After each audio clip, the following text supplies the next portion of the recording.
আসসালামু আলাইকুম বন্ধুরা, ওয়েলকাম টু মাই চ্যানেল ছোট্ট রাঁধুনি সহজ রেসিপিতে। কেমন আছেন সবাই?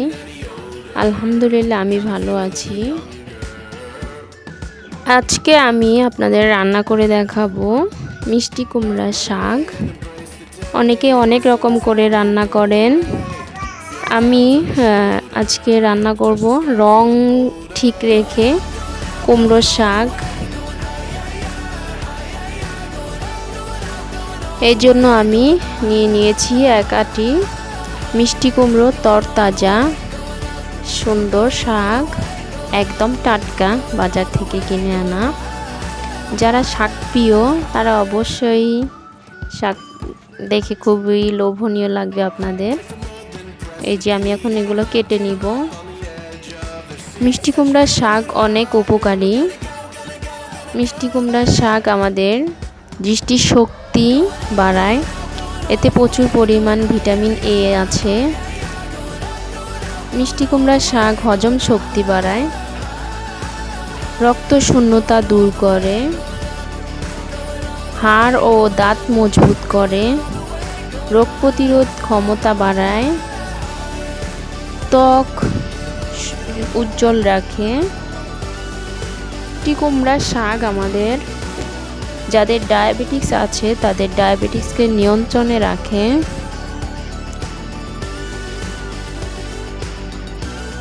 মিষ্টি কুমড়া শাকগুলো আমার কাছে কাটতে ভালোই লাগে।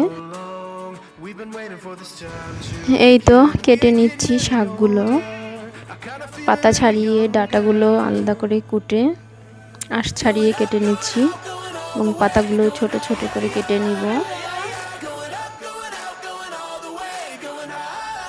কথা বলতে বলতে আমার এই তো শাকগুলো কাটা প্রায় শেষের দিকে।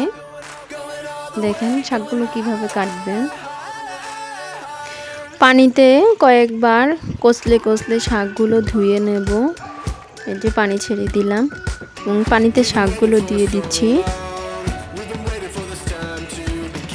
এই তো আমি কষলে কষলে শাকগুলো ধুয়ে নিচ্ছি।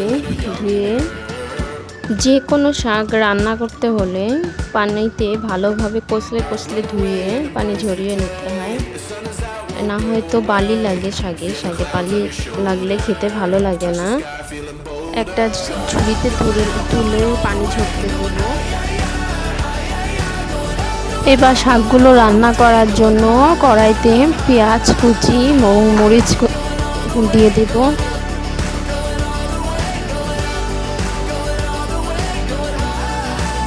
তারপরে একটু লবণ দেব।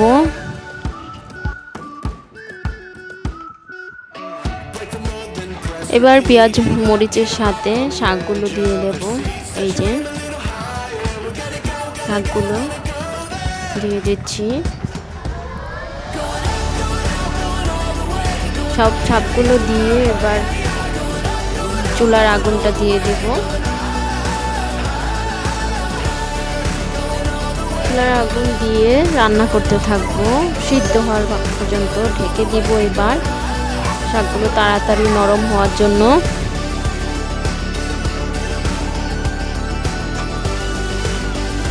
মাঝে মাঝে উল্টে শাকগুলো নেড়ে চেড়ে সব মিশিয়ে দেব। পেঁয়াজ মরিচ এগুলোর সাথে শাকগুলো উল্টে পাল্টে যেন সমানভাবে সেদ্ধ হয় নেড়ে দিব, মিশিয়ে নেড়ে দিব। এই যে দেখেন আবার ঢাকনা দিয়ে ঢেকে দিব। ঢাকনা দিয়ে ঢেকে সেদ্ধ করব। শাকটা নরম হওয়ার জন্য রান্না করে নিব। আর যে এই ভিতর থেকে যে পানিটা বের হবে এই পানিটা একদম শুকিয়ে নেব। অনেকেই শাক রান্না করলে শাক সেদ্ধ করে যে পানিটা বের হয় ওটা ছেঁকে ফেলে দেয়, তবে এতে কোনো লাভ নেই। শাকের যে ভিটামিন থাকে বা যে সব উপাদান থাকে ওগুলো সব শাকের এই পানির সাথে বের হয়ে যায়। যারা ফেলে দেন তারা এটা করবেন না। এই যে আমার পানি রয়েছে, এটা আমি সম্পূর্ণ শুকিয়ে নেব। আর শাক ধুয়ে রেখে দিলে কিছুক্ষণ পানি ঝরতে রেখে দিলে এতে আর শাকে বেশি পানি ওঠে না, সামান্য যে পানি ওঠে এটা সেদ্ধর কাজে লেগে যায়। এই দেখেন আমি এবার ভালোভাবে সেদ্ধ করে নিব একদম পানিটা শুকিয়ে আসার আগ পর্যন্ত। মাঝে মাঝে নেড়ে দিব যেন সবটুকু শাক একরকমভাবে সেদ্ধ হয় সমানভাবে। এই যে এখনও পানি আছে দেখেন। পানিটা শুকিয়ে যাওয়ার পর আমি শাকটা তুলে নেব।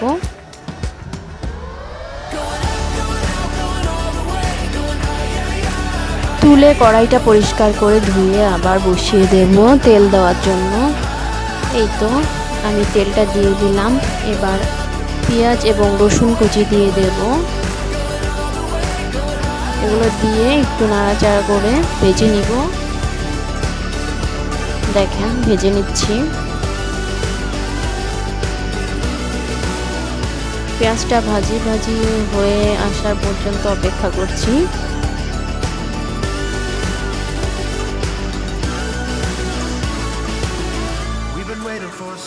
এর সাথে যারা শুকনা মরিচ খেতে পছন্দ করেন দিবেন। শুকনা মরিচের ফ্লেভারটা শাকের সাথে খুবই ভালো লাগে। আমি দিচ্ছি না, আমার ছোট বাচ্চা ছেলে খাবে, ওই শাকের ডাঁটা খুব পছন্দ করে, এজন্য আমি শুকনা মরিচটা দিইনি। এই তো হয়ে গেল পেঁয়াজ ভাজা ভাজা কিছুটা। এবার শাকগুলো দিয়ে নেড়ে দিব। নেড়ে চেড়ে সব পেঁয়াজ রসুন সব তেলের সাথে মিশিয়ে নেব, সব জায়গায় যেন তেলটা পৌঁছে যায়।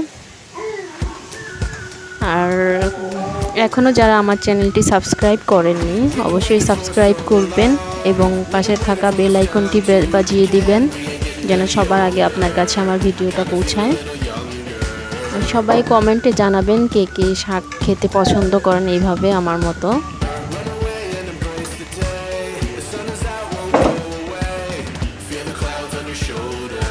এইভাবে শাক রান্না করলে মাছ মাংস এর কাছে হেরে যায়। তৃপ্তি সহকারে আপনি ভাত খেতে পারবেন নিমিষেই। আমার ভিডিওটা আপনাদের কাছে কেমন লাগে অবশ্যই কমেন্টে জানাবেন এবং আমার রান্না শাকটা কেমন হয়েছে দেখতে অবশ্যই কমেন্টে জানাবেন। কে কে এইভাবে শাক রান্না করে খান।